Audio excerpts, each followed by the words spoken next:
بسم اللہ الرحمن الرحیم۔ تحفظ اسلام آن لائن اکیڈمی بنیادی عقائد کورس لیکچر نمبر 14 سوال نمبر 66۔ انبیاء کرام علیہم الصلاۃ والسلام اولیاء اعظام رحمہم اللہ تعالی سے توسل کا کیا مطلب ہے؟ جواب: ان سے توسل کا مطلب یہ ہے کہ حاجتوں کے برآنے اور مطالب کے حاصل ہونے کے لیے اپنے نیک اعمال اور ان محبوب ہستیوں کو اللہ تعالیٰ کی بارگاہ میں وسیلہ اور واسطہ بنایا جائے، کیونکہ اللہ تعالیٰ کی بارگاہ میں ہماری نسبت زیادہ قرب حاصل ہے۔ اللہ تعالیٰ ان کی دعا اور شفاعت قبول فرماتا ہے۔ حوالہ قرآن۔ ترجمہ: اے ایمان والو، اللہ سے ڈرو اور اس کی طرف وسیلہ ڈھونڈو، یعنی آپ صلی اللہ علیہ وآلہ وسلم ہی وہ ہستی ہیں۔ جب حضرت آدم علیہ السلام نے آپ کو وسیلہ بنایا تو وہ کامیاب ہوئے قبولیت دعا سے، حالانکہ وہ آپ کے والد تھے۔ امام شافعی رحمۃ اللہ علیہ کا عمل: حضرت امام اعظم رضی اللہ تعالی عنہ سے توسل کرتے، ان کی قبر پر حاضر ہو کر زیارت کرتے، پھر اپنی حاجت پوری ہونے کے لیے اللہ تعالیٰ کی بارگاہ میں انہیں وسیلہ بناتے۔ سوال نمبر 67۔ میلاد شریف منانے کا ثبوت کیا ہے؟ جواب: میلاد کا جواز بکثرت آیات و احادیث اور سلف صالحین کے عمل سے ثابت ہے، اگرچہ جواز کے لیے یہ دلیل بھی کافی ہے کہ اس کی ممانعت شرع سے ثابت نہیں ہے، اور جس کام سے اللہ تعالیٰ اور رسول پاک صلی اللہ علیہ وآلہ وسلم نے منع نہیں فرمایا، وہ کسی کے منع کرنے سے ممنوع نہیں ہو سکتا۔ حوالہ قرآن۔ قُلْ بِفَضْلِ اللَّهِ وَبِرَحْمَتِهِ فَبِذَلِكَ فَلْيَفْرَحُوا هُوَ خَيْرٌ مِّمَّا يَجْمَعُونَ۔ ترجمہ: تم فرماؤ، اللہ ہی کے فضل و کرم اور اس کی رحمت اور اسی پر چاہیے کہ خوشی کریں۔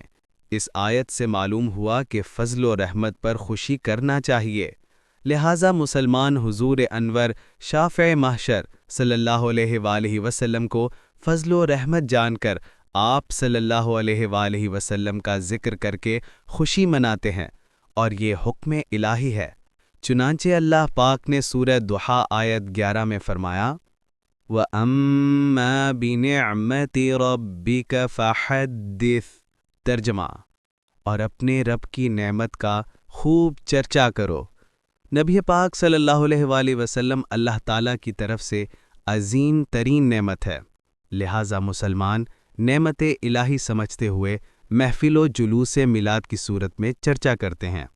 سوال نمبر 68۔ اس ضمن میں حدیث میں کوئی واقعہ مذکور ہو تو وہ بھی بیان فرما دیں۔ جواب: بخاری شریف میں ہے، حضرت عروہ رضی اللہ عنہ فرماتے ہیں، صوبیہ ابو لہب کی باندی تھی جسے اس نے حضور صلی اللہ علیہ وسلم کی پیدائش کی خوشی میں آزاد کر دیا تھا۔ اس نے حضور صلی اللہ علیہ وسلم کو دودھ بھی پلایا۔ ابو لہب کے مرنے کے بعد اس کے بعض اہل حضرت عباس رضی اللہ عنہ نے اسے بہت بری حالت میں خواب میں دیکھا اور اس سے پوچھا، مرنے کے بعد تیرا کیا حال رہا ہے؟ ابو لہب نے کہا، تم سے جدا ہو کر میں نے کوئی راحت نہیں پائی، سوائے اس کے کہ میں تھوڑا سا سیراب کیا جاتا ہوں، اس لیے کہ میں نے صوبیہ کو آزاد کیا تھا۔ حدیث نمبر 5101۔ سوال نمبر 69۔ کیا حضور کی ذات کے حوالے سے بھی ولادت کی خوشی منانے کا ثبوت ملتا ہے؟ جواب: جی ہاں، نبی کریم صلی اللہ علیہ وآلہ وسلم نے ولادت کی خوشی منائی، جیسا کہ امام مسلم رضی اللہ تعالی عنہ سیدنا ابو قتادہ رضی اللہ عنہ سے روایت کرتے ہیں، رسول اللہ صلی اللہ علیہ وآلہ وسلم سے پیر شریف کے روزے کے بارے میں سوال کیا گیا تو فرمایا، اسی دن میری ولادت ہوئی اور اسی دن مجھ پر وحی نازل ہوئی۔ سوال نمبر 70۔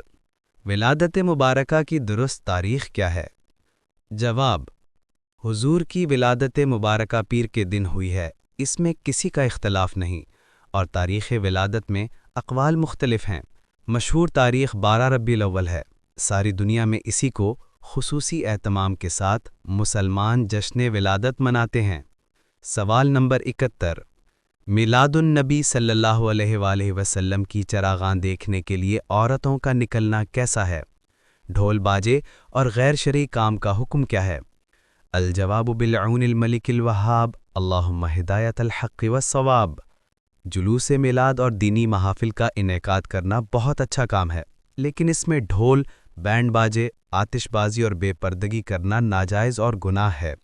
جس پیارے نبی صلی اللہ علیہ وآلہ وسلم کی ولادت کی خوشی میں ان تقریبات کا اہتمام کیا جاتا ہے، انہوں نے ہی ایسے بیہودہ کاموں سے منع فرمایا ہے، لہٰذا ایسی خرافات سے دور رہتے ہوئے ہی ایسے نیک کاموں کا انعقاد کیا جائے۔